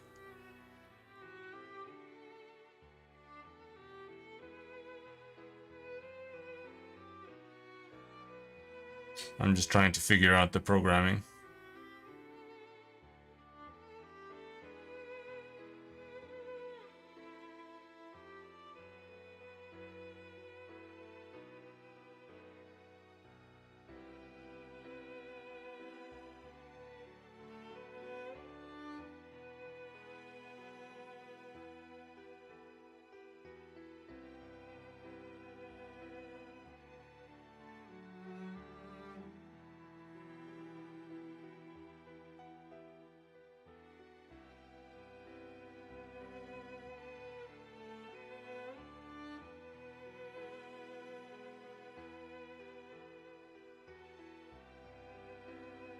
I feel like that should be locked.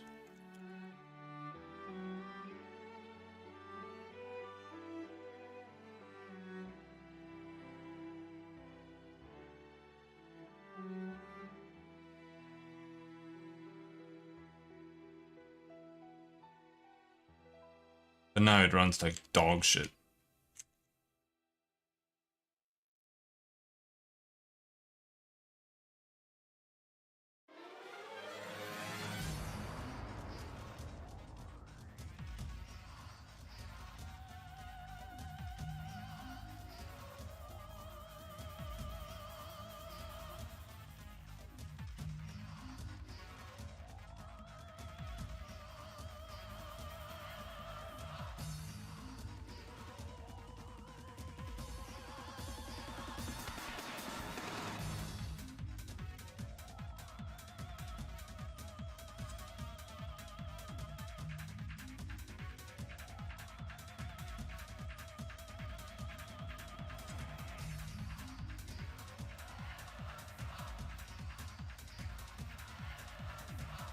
This is the one I was trying to read.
Whenever multiple threads are accessing such variables concurrently, there's a big potential for race conditions.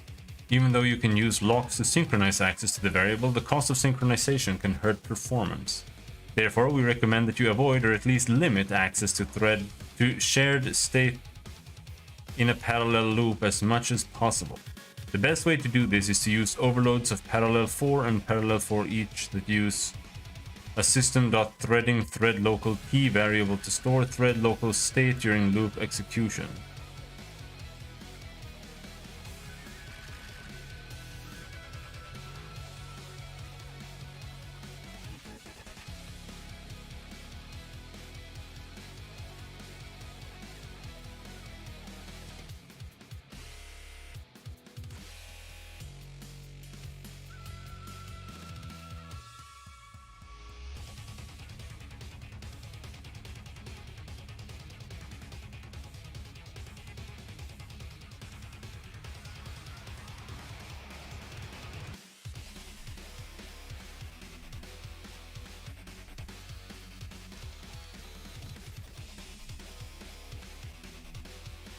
Avoid calls to non-thread safe methods.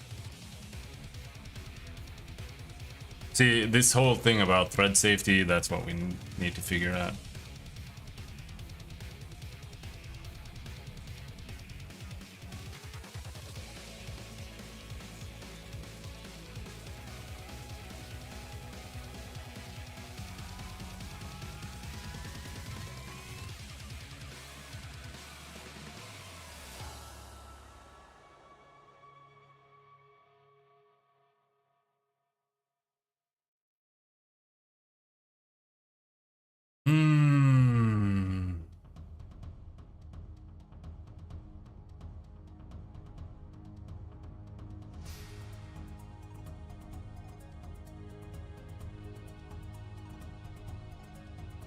But see, the thing is, inside this loop, it's not just that we set one thing.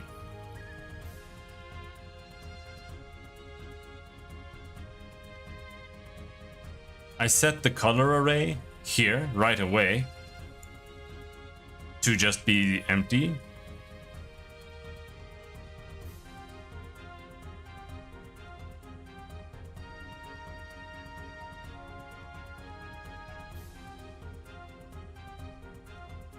I don't know if this is necessary. That's just to make sure that it's empty, right? Otherwise, I would have to loop through the color array beforehand, and which I guess I could do and just set everything to 0 first. But yeah, every step is a new color 32 as well. I mean, it wouldn't matter if I do it before or now, right?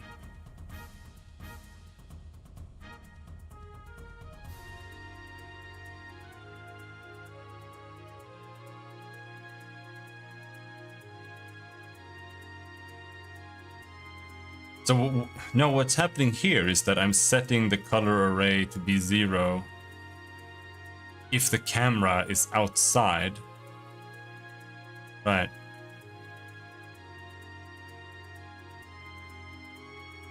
Now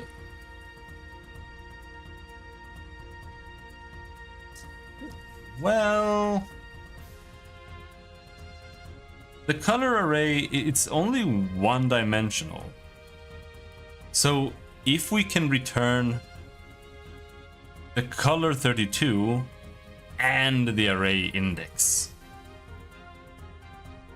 then we could probably successfully write to it afterwards.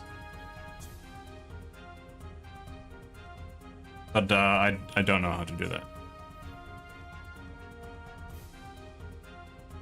Oh.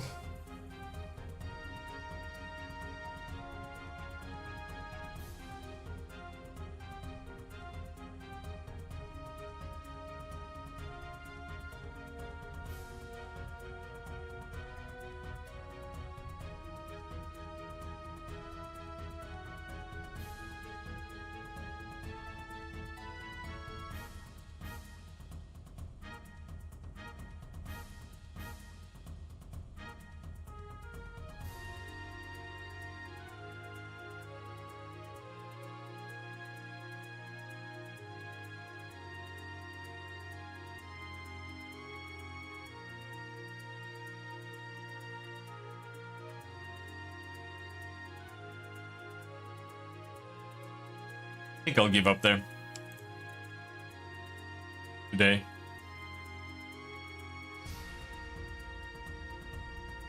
Really hard. My brain can't take anymore.